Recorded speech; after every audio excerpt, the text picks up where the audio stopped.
Anda kembali bersama kami. Saya bicara mengenai Partai Demokrat tadi, Mas Adi. Mas Adi, kenapa Partai Demokrat tidak menjadi leading ya? Karena kan seharusnya Partai Demokrat yang paling konsisten kalau mau bawa narasi perubahan untuk seorang Anies Baswedan. Tapi nyatanya di Litbang Kompas justru suaranya nurun. Mungkin Anda punya advice atau saran untuk Partai Demokrat? Ya, saya kira Partai Demokrat itu kurang galak sebenarnya nyerang Jokowi. Karena kita tahu pemilih-pemilih Demokrat itu adalah pemilih-pemilih yang saat ini menjadi pembenci Jokowi. Mereka itu yang selalu mengatakan IKN itu adalah proyek gagal, Jokowi itu adalah rezim utang, rezim ugal-ugalan, infrastruktur itu salah sasaran, tidak tepat guna, menghambat orang untuk maju presiden. Insentif elektoralnya tidak ada, Mas Adi? Ya tidak dapat, karena Demokrat tidak galak pada level itu. Tutup buka, bahkan yang sering tampil ke permukaan sebenarnya bukan AHY, bukan Bang Kamhar, justru SBY, repot gitu ya. SBY ini kejauhan sebenarnya untuk selalu turun gunung, mengomentari isu-isu yang sifatnya cukup sensitif dan signifikan. Saya membayangkan yang mengambil komando untuk melawan terhadap kekuasaan politik pemerintah saat ini itu AHY. Dulu sebenarnya kita sangat mengapresiasi ketika AHY mengkritik infrastruktur. Kita itu berharap betul AHY itu sering-sering tampil bicara kepada publik tentang IKN, tentang infrastruktur, tentang ambang batas presiden 20% yang dianggap menghambat orang maju pilpres. AHY harus mengatakan kalau Demokrat berkuasa itu akan terjadi zero threshold, ambang batas parlemen juga akan dihilangkan dan seterusnya dan seterusnya. Nah, sini nggak muncul, Christian, setengah hati teman-teman oposisi ini. Artinya apa? Kelompok-kelompok yang selama ini kecewa dengan Jokowi, pembencinya partainya Bang Fauzan, itu tidak diambil ceruknya ya? Betul, karena mencari sosok oposisi yang genuine itu tidak ada. Ini oposisi tapi setengah hati, oposisi tapi masih muji-muji juga gitu loh. Padahal pemilik kita itu sederhana. Pemilik kita itu sederhana, kalau nggak minyak ya air. Kalau nggak kawan ya lawan, itu saja rumusnya. Berarti belum tegas nih, apa itu juga efek dari sikap Partai Demokrat yang tidak tegas juga nih, Bang Kamhar, benar nggak? Iya, jadi kami tegaskan ya bahwa terkait dengan semua konsep, ide dan gagasan perubahan dan perbaikan itu sudah dirumuskan dan memang tidak secara sekaligus dipresentasikan kepada publik.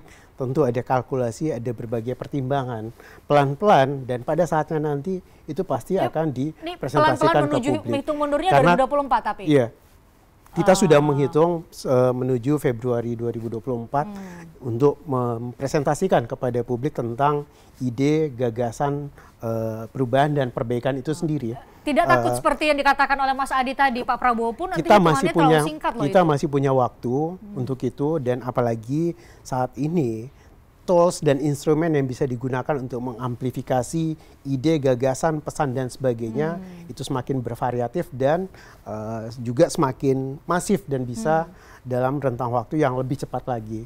Kami optimis itu bisa, masih kalkulasinya ada untuk memastikan bahwa pada saatnya nanti semua bisa dioptimalkan pemanfaatan sumber daya ini untuk membangun, menyampaikan pesan kepada publik bahwa ide perubahan dan perbaikan itu seperti ini. Termasuk tadi yang disampaikan Bung Mas Adi Praitno terkait dengan dari aspek politik misalnya dalam hal presidensial threshold itu sudah beberapa kali kami menyampaikan, termasuk saya juga pribadi dan beberapa politisi Demokrat yang lain juga dari tim Mas Anies untuk di pemerintahan ke depan, insya Allah kalau rakyat memberikan mandat atau kepercayaan kepada Mas Anies, kepada koalisi perubahan di pemerintahan, kita pastikan presidensial threshold itu 0%.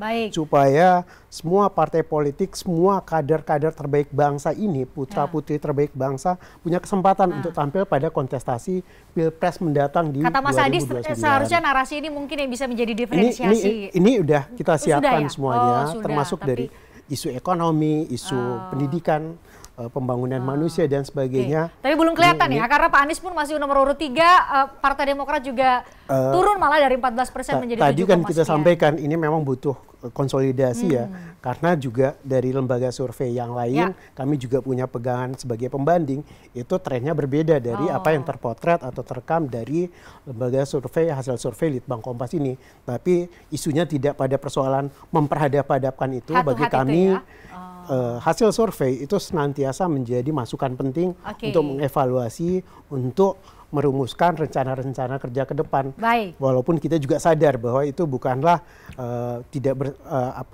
survei juga punya kepentingan untuk bandwagon effect untuk mempengaruhi persepsi ya, tetapi bukan itu yang utama karena kami setelah berkali-kali melakukan evaluasi terhadap kunjungan Mas Anies ke daerah, berbagai daerah dalam bentuk safari politik Nusantara tadi, animo publik begitu besar, begitu tapi tinggi. Tapi nggak bareng Partai Demokrat yang, sih.